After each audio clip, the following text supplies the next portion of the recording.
Hello, beautiful people. You're specially welcome back to my channel. And if this is your first time coming across this channel, I say you're beautifully welcome. I remain your humble sister from another mother. My name still remains Her Excellency of the Federal Republic of my Kingdom, Tahila the Great. You're welcome. For our Ogbonge news of today is celebrating the former governor of Rivers State, Nyesome Wike, for all the excellent job he's done for his people. For real, Oga, I am super proud of you. Even though I not say yes, you get your own for body, oh, you really get your own for body, but for all the things you have done for transforming Port Harcourt from glorified local government to now a city to be reckoned with, I am proud of you. For real, even though I'm not from your state, for what you have done, man, you deserve an award. So beautiful people, today our Yendeba is having a media chat with senior journalists to discuss on national issues. You know, say so we can no go call for media, we will not go hear a lot of things. So take your time. Draw your seatbelt. Let's listen to his media chat from the beginning to the end. A lot of things needs to be learned from this media chat. So beautiful people, as it is sweet as ego defend them. Let me hear your thought like at the comment section. See you there. Whose status has since changed? Do we call you former governor or retired governor? Or immediate past governor? Anyone you choose, okay. Our guest is here, the immediate past governor of Rivers State, His Excellency, Chief Nyesome Wike. Good to see you, sir. Thank you very much. Thank you. Thank you. Welcome. Thank you very much. I would have asked how's life in retirement, except that I know that you, from the events we are seeing, is that you are preparing for yet another outing in public service. So, but all the same, these past few days, your status changed. How is life as a former governor? Of course, one is aware that your tenure is not more than, assuming you are re-elected, it's not more than 8 years. First of all, your tenure is 4 years. So, if they likely go back, if they don't likely go back. Luckily, we were able to make it. And so I know that May 29, 2023, my tenure will come to an end. And therefore, you have to put yourself in that position that it just cannot be forever. This status you have cannot remain that way. Everything has a beginning and everything will have an end. There's a time a man is born, there's a time a man will die. There's a time you are given a job, and there's a time the job must end. So for me, I've always prepared myself. So nothing. The only difference I can say is that as a governor, you have a lot of things bothering you. You have a lot of problems in your state, infrastructure, a problem of education, and this and that. So you are worried. You are thinking, what do I do to solving these problems? Now, I'm not a governor. That burden is off me. But the only difference is that I've not really fully adjusted myself in terms of course, as a governor, you are very busy. Sleeping is a problem. So sometimes I wake up by 3 a.m. thinking that I was the governor to solve a problem. To solve a problem. Or trying to see inspection. So I've not really adjusted myself, but it's very interesting. Well, you're one of the very few public servants who rose from local government to state, to federal, back to state. There are those who will ask, what lessons would you say you as a person, individually, have learned? And of course, this would have had impact on your individual person, on your family, and all of that. So what lessons would you say you've learned? And what, if you were to give an advice, for instance? This is before we go into the national issues. Well, you see, first of all, if you want to go into public service, what I found that most people who go into public service are not prepared for it. Some people just go in that, take for example, that damn nomenclature, chairman of council, governor of Rivers State, right? So when you have nothing to offer, when you're not prepared, and you get there, it becomes difficult for you. But if you have at the back of your mind, you are not born chairman. People have been chairman before. And then you are saying, look, what is happening? Why is there no development? Why are we not feeling the impact of the chairman of local government? Why are we not feeling the impact of governor of the state? And then you want to be chairman now. That at the back of your mind. So look, I must make a difference. Because this was what I was saying, that there's no impact. So now that I have the opportunity, what do I do? How will the impact be made? And so I'm focused. Some people want to be governor just for the name. And when you go there are these things that I see that happen. Oh, my brothers, this is our turn. This is our turn. And when you have that at the back of your mind, you will not be focused on the job. Because you have to have become a governor. My status have changed. I can order for this, I can travel, I can do this and that. No, that is not the major thing why you became a governor. Why you became a governor is to render services to the people. And how do you render these services? It's another thing. So, if you have at the back of your mind that I have come to provide services to the people, you will see that you will achieve quite a lot. That is why sometimes people think that governance is so difficult. There's nothing difficult about governance. But once you are focused, or once you have the passion, or once you are committed to that job, you see it is very easy. Very easy. You can't solve all problems. You can't. But people will see that you have made an attempt to solve a lot of problems. And then when somebody comes in, the person will build from what you have done to add. If everybody adds as you come in, obviously, the society will improve. Okay, Your Excellency, I'd like to take you back to what has been a talking point since you left office. Yeah. And the event of the grand reception by your people. Yeah. It was so massive. We had turnout of people.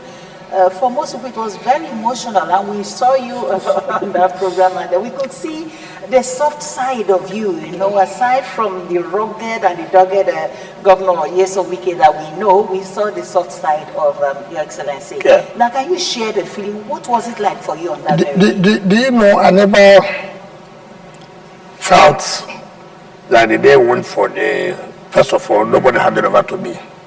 So I never witnessed handover ceremony. And that day I handed over. I saw the activities, leading to the inauguration ceremony. When I handed over the flag of the state and the handover note to my successor, and then he saw me off to the car with my wife, when I was leaving, it was when I became emotional, how people were even shedding tears. I was touched. But that didn't bother me much. When I left the stadium, through the Romamas Road, what I saw on the road, that it rained that day heavily.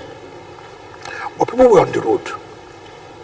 And I said, hi, my wife, what's going on here? I came back from the car. I saw the white jubilation. I broke down. So it means that people know. People have realized that people have made a difference in government. It has never happened in the history of the state, that people will come out jubilating, praising somebody. When it is getting toward the inauguration ceremony, you don't see anybody coming to you again.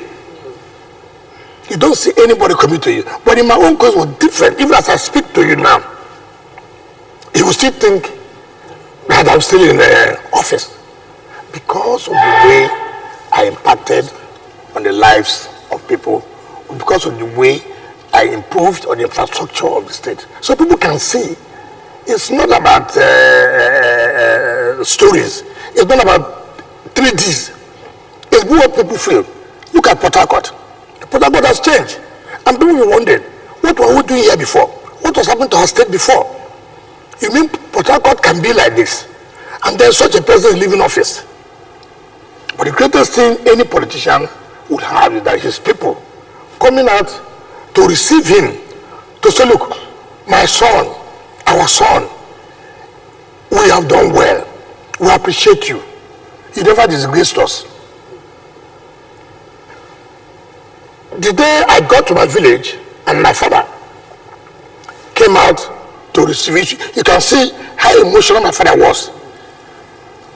How many governors will say that there are people you can go? In fact, they laid rubber on the road that I must march on that rubber. How many public officers? What's the significance of that? No, that is the hero has come back. Yes, yes, it's like the triumphant entry. That we are happy, indeed we are happy with you. In all of the projects that you lined up for the state, would you say you achieved everything according to your satisfaction? Well, it will be impossible. First of all, you have some, okay, for example, the former governor, the present governor. I went to University of Port Harcourt yesterday to inspect the convocation arena that we, as a state government, building for the University of Port Harcourt. That contract was given to a politician, money fully paid, and that contract ought to have been completed as at last year. So when I went to that place, I said, listen, we have finished paying this.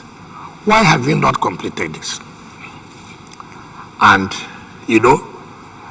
people know very well, these are things I can't take lightly. But then, in anything you do, politics is being played. If I have said, look, arrest this contractor, and you must tell us, sign for us, that this is when it will finish. The next thing you see is prosecuting those who support the article. So I just said, hey,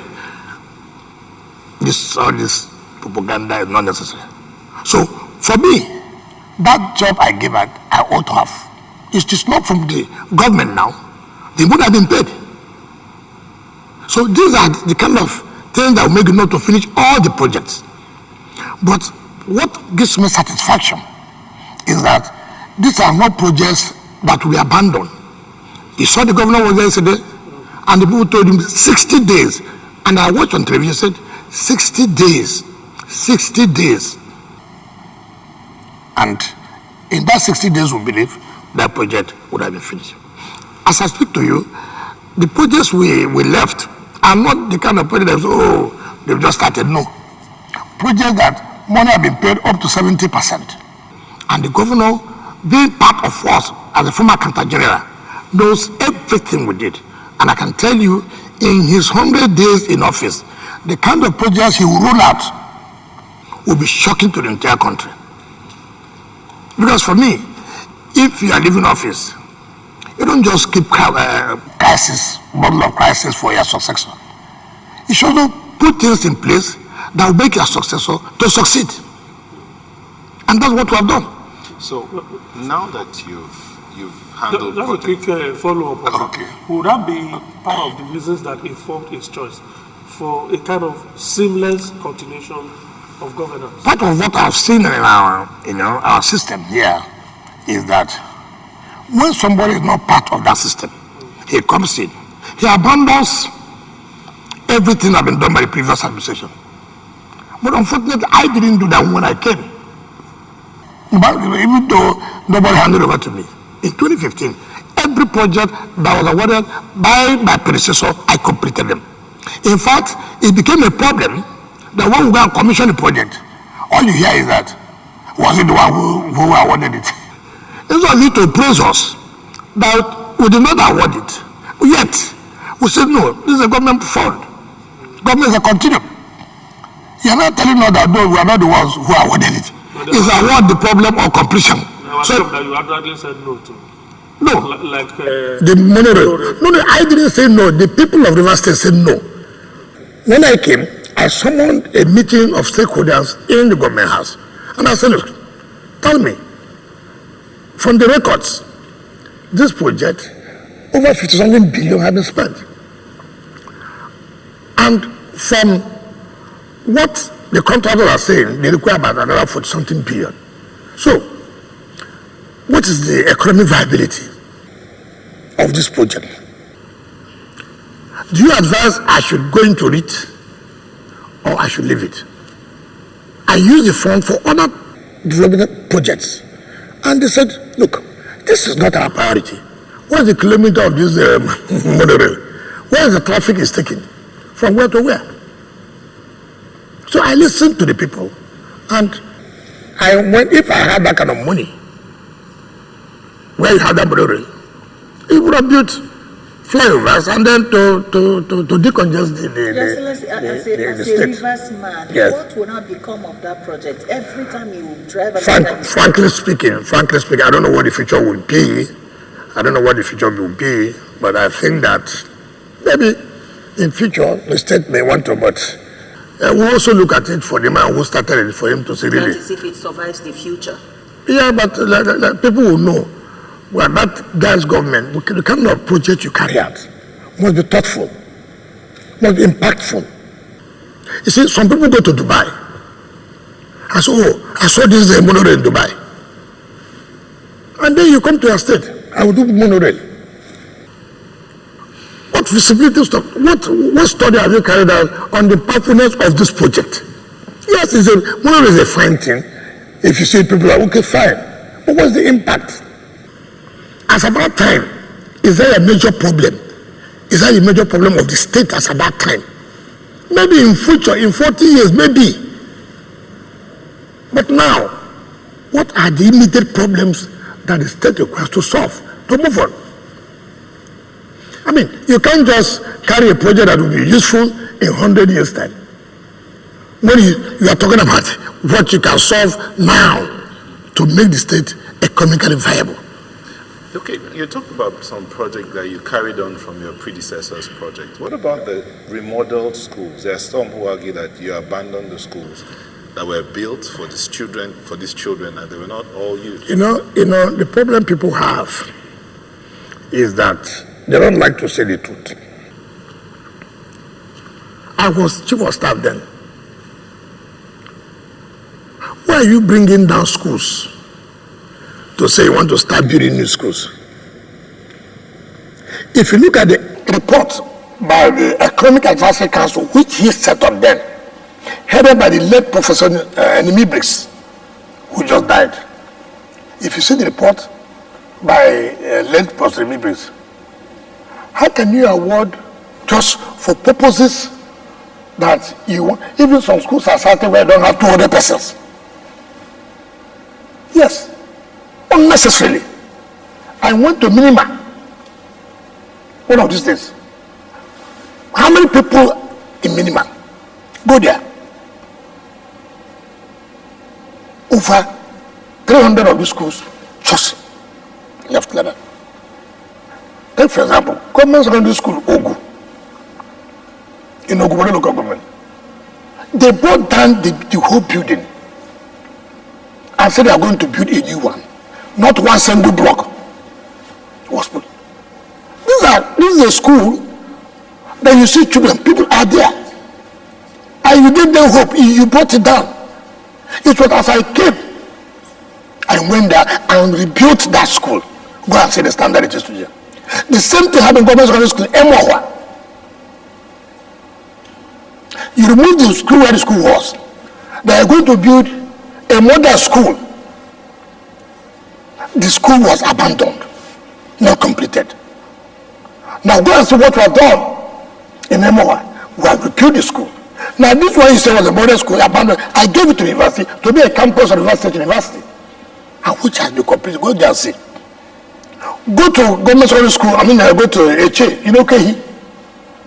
You want to build a modern school. For Christ's sake, these jobs were awarded 4.3 something billion at that time. What happened? Not completed. So you have all kinds of projects here and there. And why we have government secondary school, okay, in such a dilapidated way, you are now building a modern school opposite that government school. Okay, why not rebuild government school? Okay, we go and see what we have been there now. Now this other modern school I've given to the army to use as army day school command. You don't just, you see, people, that's why I say people will go to Dubai. You just want to say, I am the one who brought this thing. We have good schools. Renovate the school, equip the school. But you were chief of staff in that government. Yes. As chief of staff, you had a voice. You have voice. Have voice in the You administration. see, something you must know. What's the role of a chief of staff? Yes, if your boss say, look, this is what I'm going to do. If you have advised, he said no. What do? Are you the governor? You can't do anything. We don't need to go to the public to say that we advise. No, we don't need to do that. Even with your strong character? No. My strong character don't mean that we are giving advice to your boss. You need to such a public way that you're disagreeing. No, you don't do that. You go back, say, look, I don't think this is good. I don't think we should do this way. You know, that time, there was money. There was money. What was the exchange rate? 150 to $1. That was why people say, look, we had money, but we didn't know what to do with the money. If I was governor as at that time, if I could build 12 flyovers in 4 years' time, with the exchange rate of almost 700 to $1, then know what would have happened at that time. Talking about the flyovers, Your Excellency, you've just left office only a few days ago, and I'm sure you've had time to reflect on some of the actions, the decisions you took while you were governor. Do you have any regrets over any of your policies? I don't think I have any regrets in any policy I've taken or any budget I've embarked upon. Take, for example, you said about the flyovers. The only problem I have now, and that's why I believe the present governor will be very decisive. Our people don't like good things. I passed there the other day. You know what people are doing? You know, we use mesh wire to protect so that people don't go there to start trading. You know what they're doing? They're not cutting the mesh wire. This is the kind of things. I mean, you spend money, government spends money to beautify a city, to develop a city. You see some group of people now coming to destroy that. I couldn't believe it. I came out from my car. I said, you mean human beings can do this? So I called the governor. I said, listen, I just passed. He said, yes, you have seen it. And I think he says meeting with the chairman of councils today. Because if you catch such people, treat them as armed robbers fully. You treat them as armed robbers. There's nothing like, let them face less offense. No. That's the only language people will understand. I don't want to call the particular group, so let it not become, you're having in mind this. But we know people who, what they do sometimes, you have this manhole. They go and move it and go and sell. And it's terrible. It's terrible. But so my concern is if government does not take decisive action against them now, you will regret the whole thing you did. But I know that the government require a change in strategy, because you go to some parts of Port Harcourt now, you find that those manholes, the irons have been removed. And they pull out these irons, sell them and make money. Couldn't we have come up with a better strategy of maybe putting a slab on it, rather than the irons? Those irons are quite expensive. It will be difficult for you to put a slab, because these are where, in case of maintenance, for the companies, you can see human beings will go in there to clean the drainages and the rest of it. So it will be difficult now. But the point I'm making is that how people will learn. These things are done in the night, in the midnight, early hours. Now, what you do, Like for example, you have youths. Sometimes you are afraid whether these youths are also not the ones involved. Now tell the chairman of council to set up vigilante team. You get something? Also, place where these things are being sold, right? And then you get those who buy and those who sell. By the time two people have found themselves somewhere, people will stop back up. And when you heard about it, they know you are serious about it. When I was there, it was not possible. They know if we catch you, you will never know whether you see this world again. All right, there was one environmental issues that was solved under you. We recall that River State used to have a lot of soot from illegal refining, and it was something that you were against. In fact, you were on the news many times talking about. How did you solve that problem for it to be sustained? Well, especially it has not been fully solved, but it has been reduced. Why? We took the worst to them. It comes from all this smoke fire and the rest of it, all this illegal bunkering and this. So I called the chiefs of the community. I called the youth of the community.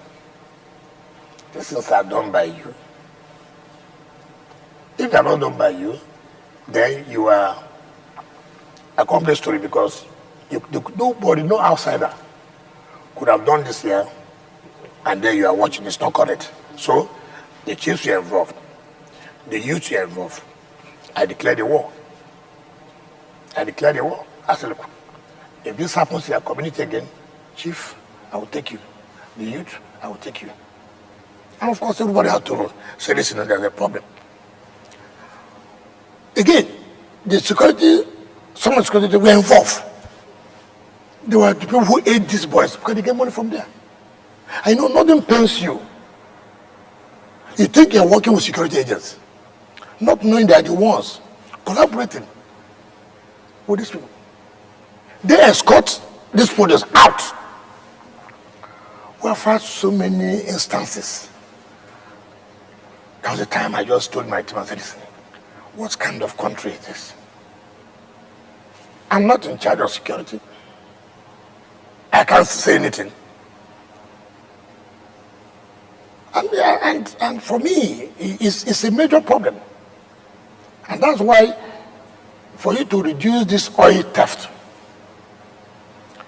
let the president not deceive himself. He must tell the security chiefs and point at them clearly. There's no way you can tell me we come not to this oil theft without you being involved. Let nobody deceive you. No governor can stop it because they are not in charge of the security chiefs here. Your Excellency, if I may interrupt here, earlier you mentioned something about telling local government chairmen to set up vigilante groups. You've again come down to talk about the security matter, and the president should tell them we can't stop this. Would you be pushing, or I'm sure that in the course of your 8 years and before that, you've already talked about the issue of state police, and that conversation has been there. As a lawyer, first of all, our laws don't allow for state police as we speak, so to speak.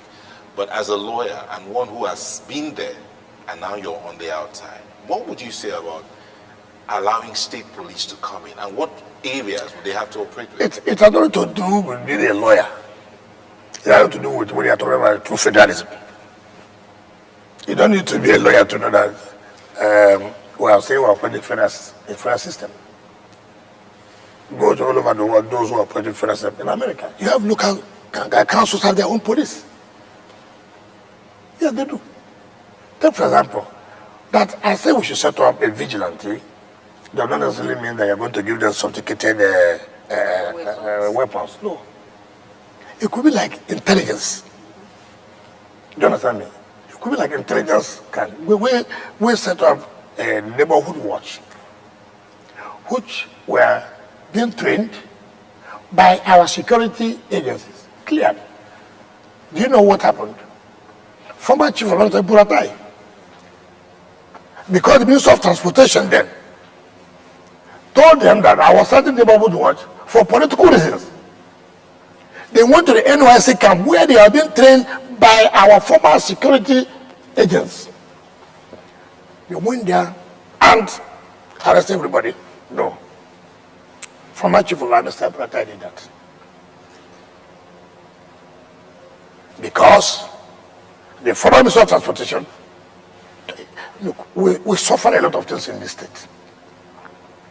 Everything was done to make this state to be ungovernable. Everything was done. A CP we brought here today, why we're having to draw up a new security architecture in the next 3 months. The Minister of Transportation then said, oh no, we don't want the CP, it's not working according to my own way. All they want, don't work for security, for us to enjoy level of security.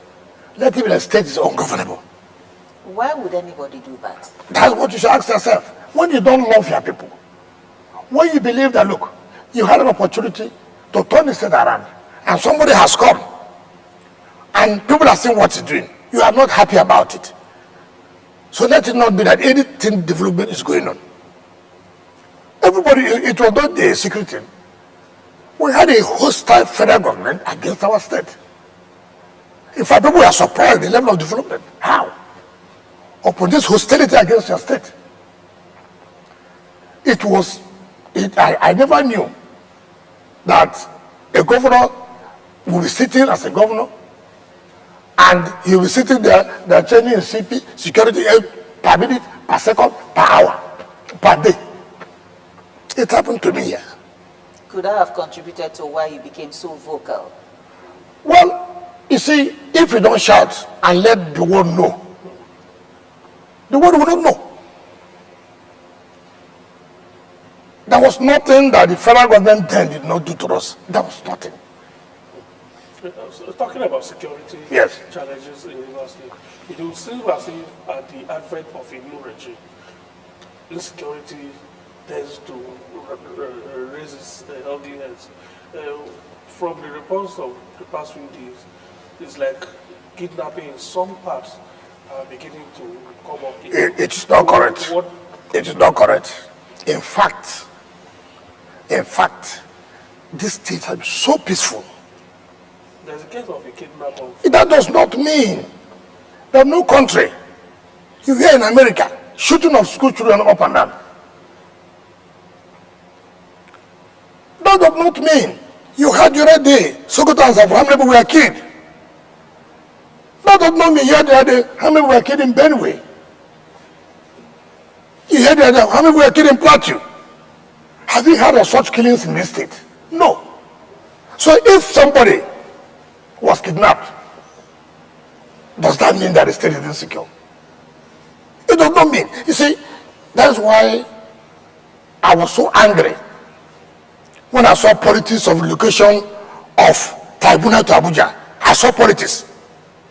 And I laughed. It happened to us in 2015 here. I laughed. Look, APC, according to them, wrote that, that we are not allowing them to collect document, to collect document from INEC. We wrote to the Court of Appeal President. So it is not safe for them. SDP wrote. Now, you have not ascertained from the security agencies to what extent is this correct? To what extent is it correct or just mere political decision? Now, the same people who wrote that petition, SDP has withdrawn their petition, APC has withdrawn their petition, right? They have withdrawn their petition. The same people who wrote, they are not civil. Now you ask yourself, what's the insecurity rivers? But the Northern Petition Tribunal is in Benue. Look at the number of deaths. In Plateau, is there. in Sokoto is there. So many people are dying every day. You heard what somebody was saying yesterday. I was watching on the channels. What is his name? I think show me something like that. Said how he was attacked in the tribunal and this and that and that. But you see, we politicize everything in the universe. Everything is being politicized, and we know. When you talk about this insecurity, people use it to play whatever thing they want to do. For Christ's sake, no government can tell you that you can't have one crime or the other. No, it is not true. That government is not serious. Even development itself brings crime. So they may find that there was one level of kidnapping. Does not make the state to be insecure. What is important? The question really should be yes. Your success of not being a member of the State Security Council while you were governor. It doesn't need to.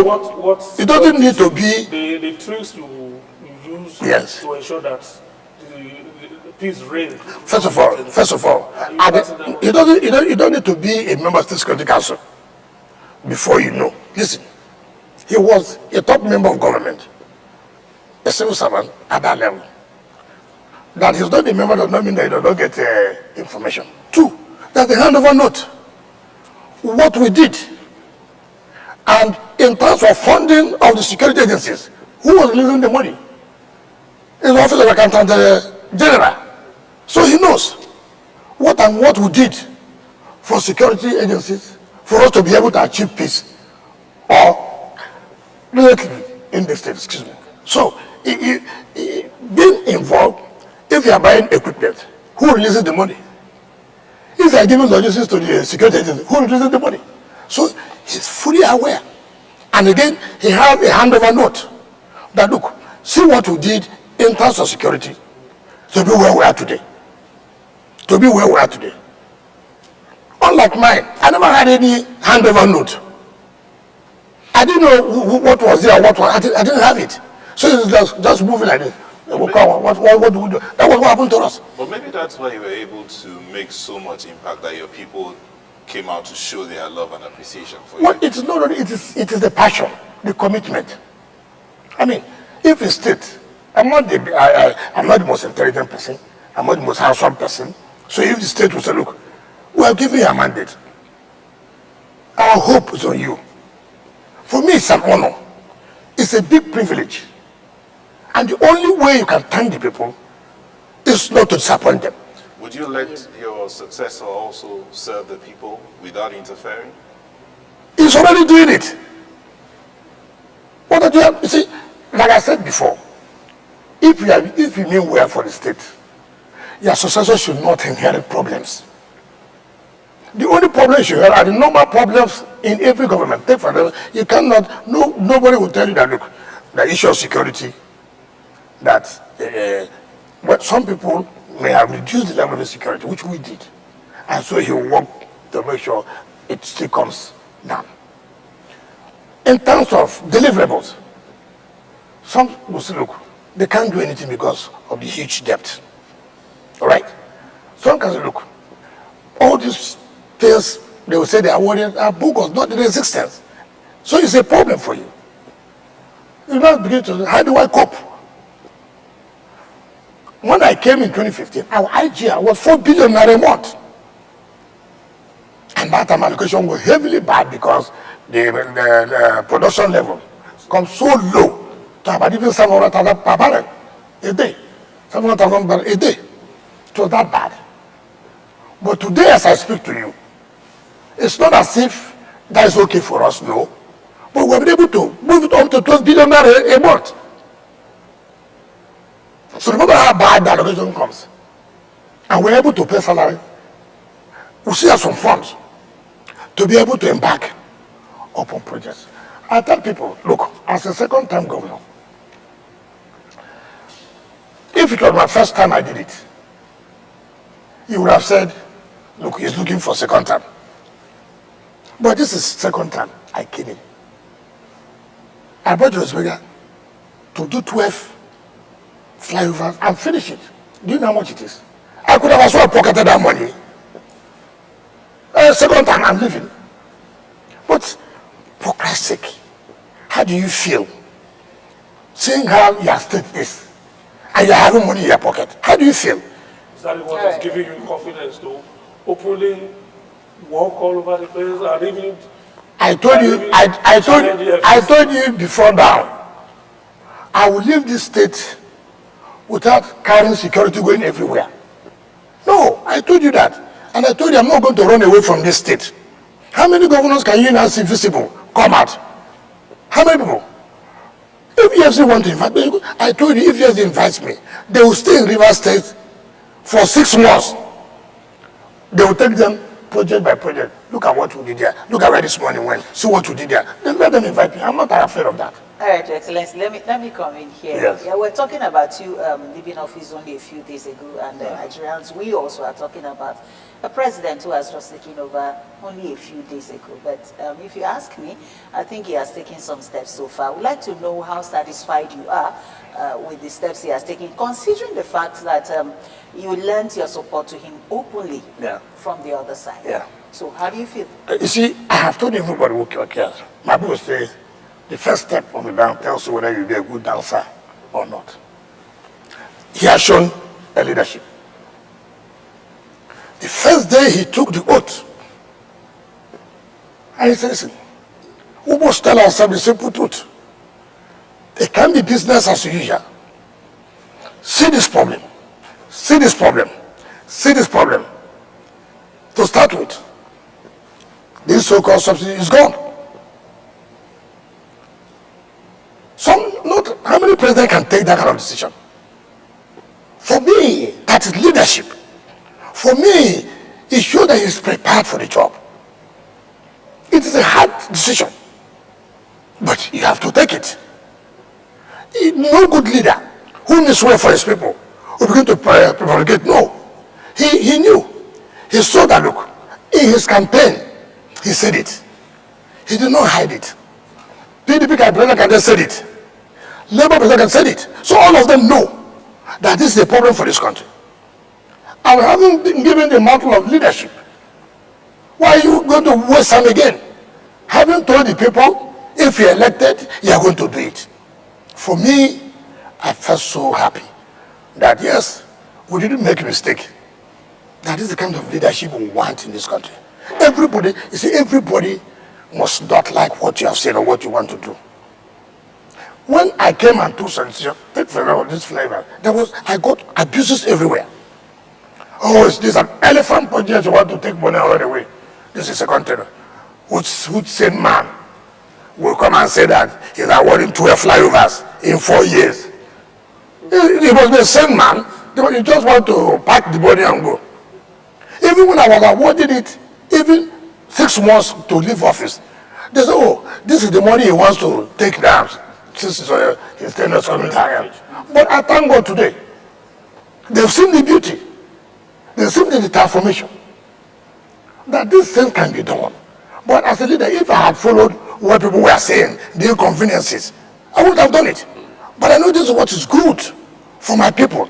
And my people have now today shown, yes, we really appreciate what he did. So what the president did was to tell Nigerians, listen, I'm prepared for this job. I'm prepared for this job. And that is why some of us will say, look, give him a chance. That statement he made, and with what he has said, I'm not going back. For me, it's everything. For me, it's everything. That's what leadership is all about. It's not a prerogative that you come today, you say this. In 2 hours you have changed. It's all kind of things that, people will tell you, oh, heaven will come down. For Christ's sake. All of us own this country. If you don't want all of us, okay. But this decision must be taken for the interest of Nigerians. Yet there will be a kind of yes, hue and cry, but people there will be hardship. By the time, yes. He has also made some appointments. Are you satisfied? What appointments? Chief of Staff. Chief of Staff. Beautiful. Look at what he did. Look at what he did.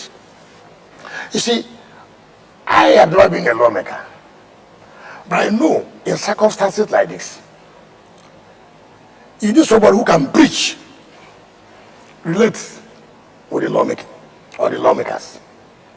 He appointed former speaker. Okay, speaker, not former, because his time has not come to an end. What's wrong with that? Beautiful appointment. Beautiful appointment.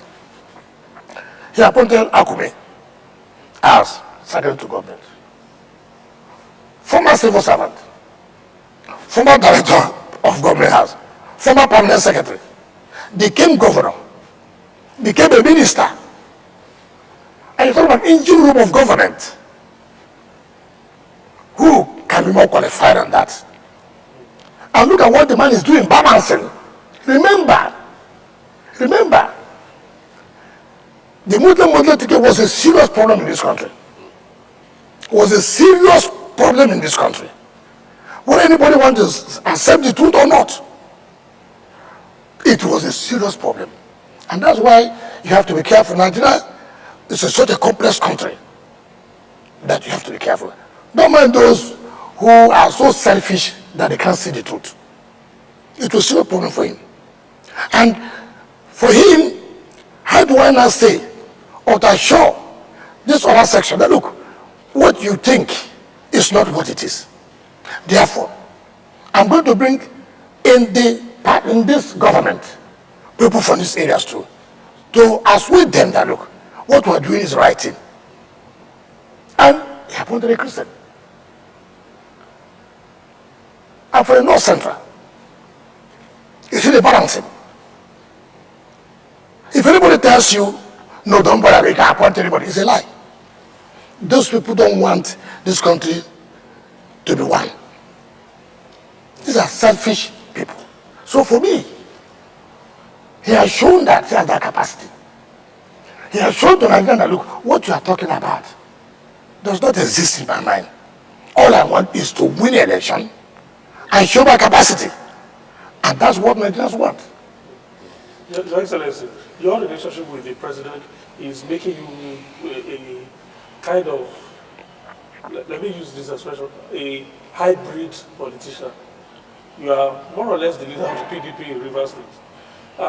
Your relationship with the president is invariably making you the leader of the APC in Rivers State. I don't know how that can come from. I don't know. It's like in the last within this 1 week, yeah, you've been with the president like twice. Yes. Your meeting with the president is like something politically delicious. There is nothing there. The last government didn't give me any access to see their president. You remember the government was too hostile to my state because of the president of the Minister of Transportation. You remember that? Now, if a government has come and said, listen, what do you think that this thing we are doing? Maybe because you are from that side, what's your thinking? And I said, okay, this is my own thinking. That has nothing to do. So it's all about Rivers' interest. I have told you before. Because even if you're talking about Nigeria, there are states that make up the country. Right? So as I'm talking about Nigeria, I'm also talking about my state. I mean, it would be stupid of me to just go to anyone and say Nigeria. There are states that make up Nigeria. If I come back home and they ask me, you are welcome, how far? What would I say?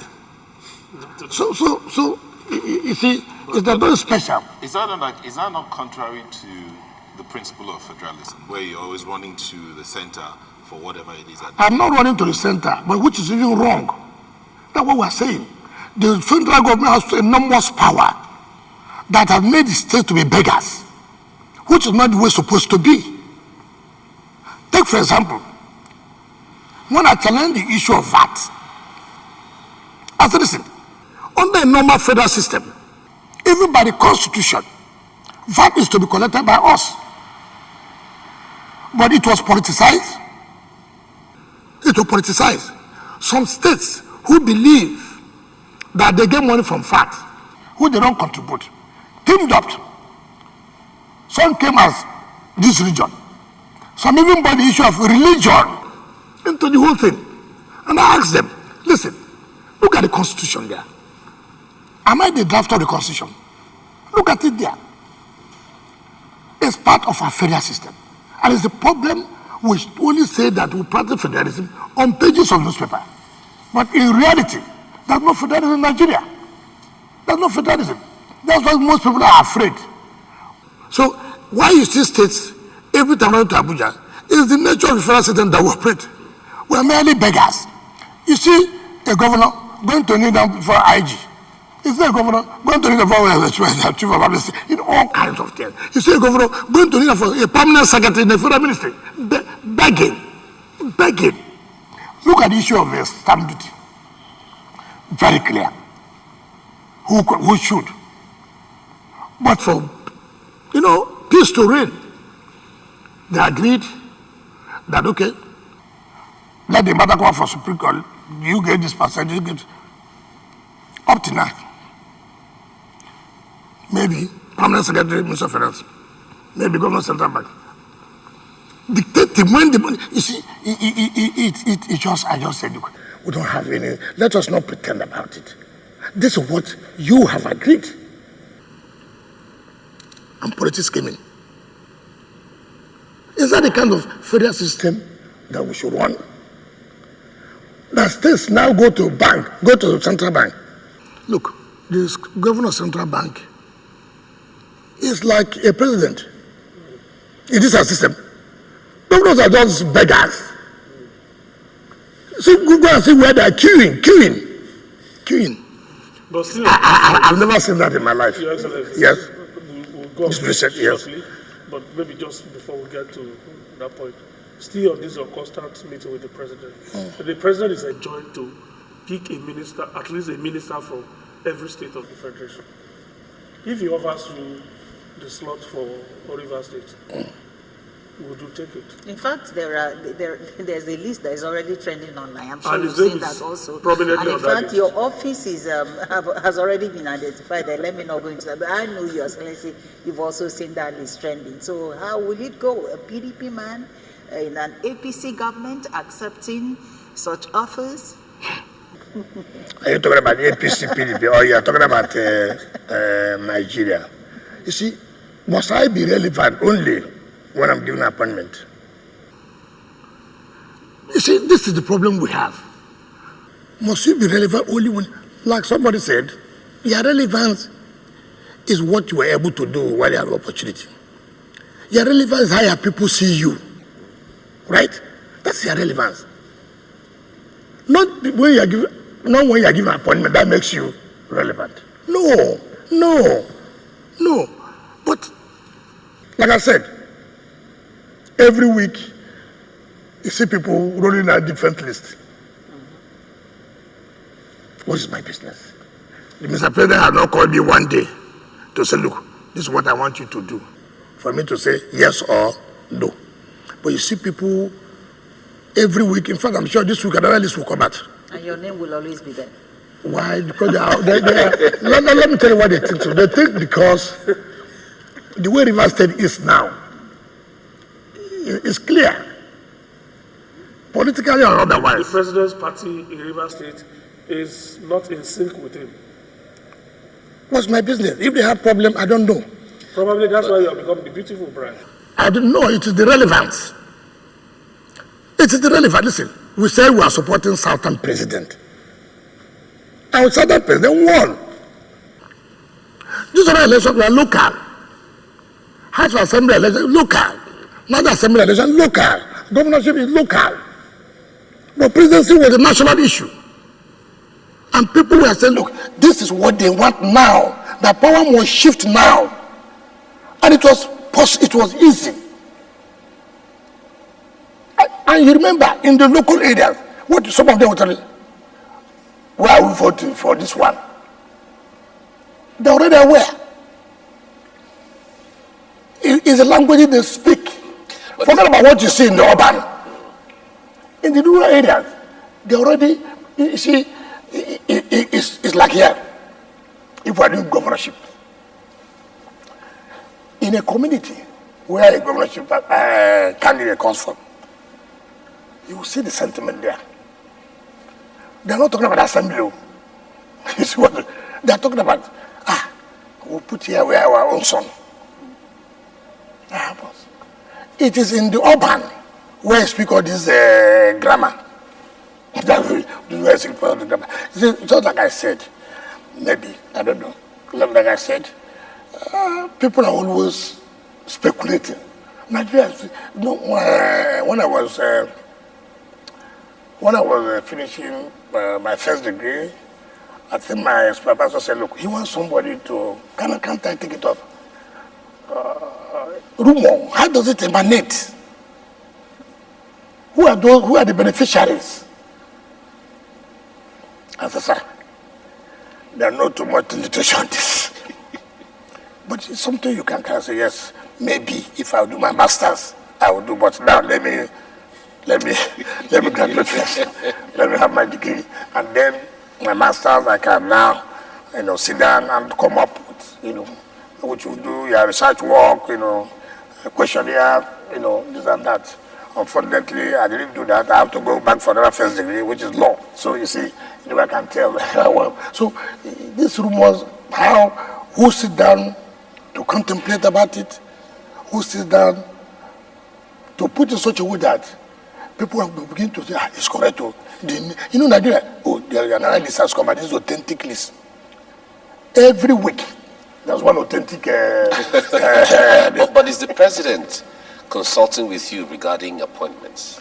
No, I've never one day. Never. I think this is what you want to hear. What actually? Exactly. Twice within a week. It will douse the speculation. So what is the speculation? Listen, there's something going on in the country now about the Senate presidency and the House thing. Sure. And anybody knows my position. My position is the presidency should come to the South. The presidency of the Senate. Yeah, of the Senate. We're not talking about president of Nigeria now. We're done with that. Should come to the South. Ask me why. People, you see, I don't understand how this country, how it's operates. People are so selfish.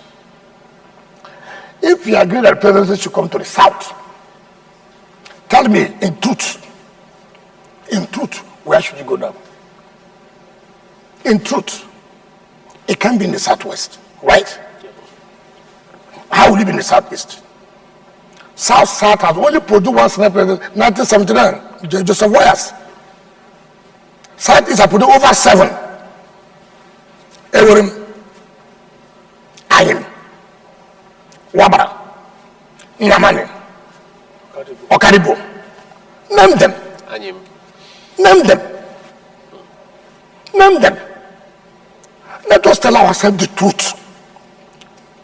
The problem when you say the truth in this country, people try to align it to, what? In terms of performance, for Mr. President, in terms of performance, if we want to use electoral success, it's the South after the Southwest. All right. Your Excellency, we need to put you on hold. Okay. Because it's top of the hour. Let's take a quick break. At least that will also enable you to get some breather. When we come back, Maria will probably lead us in that circumstance.